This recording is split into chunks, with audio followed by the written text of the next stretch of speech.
Hello, my name is Benjamin Hart. I'm an American attorney and the Managing Director of Integrity Legal here in Bangkok, Thailand. As the title of this video suggests, we're discussing cannabis, a major topic of conversation. There's been news on this both in the United States as well as here in the Kingdom of Thailand, as Thailand has made some major sea changes here. They've delisted it as a narcotic. It's been decriminalized. Major changes there. Meanwhile, in the United States, President Biden pardoned a number of folks under federal law who had been cited for possession or who were even in jail. And, major changes with respect to the policy on this overall. However, how does that impact U.S. immigration? I've made another video on this in the past. Thought it was a good time to make another one. Remember, cannabis remains a problem under the Immigration Nationality Act in the United States. And it's immediately a grounds of inadmissibility.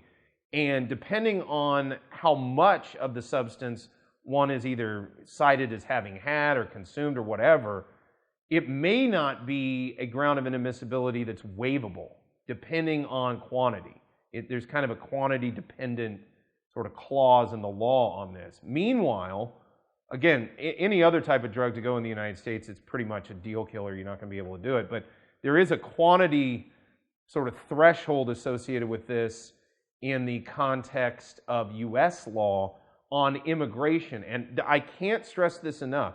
Even if policy changes in the United States, even if the law, for that matter, changes in the United States, presumably until the INA or some other enabling act came along that amended the INA, came along that just basically struck off cannabis from the list of things that are grounds of inadmissibility, it's still a grounds of inadmissibility, and it remains so right now. Notwithstanding the fact that it may be legal in Thailand, it's still a ground of inadmissibility under U.S. law. So be aware of that.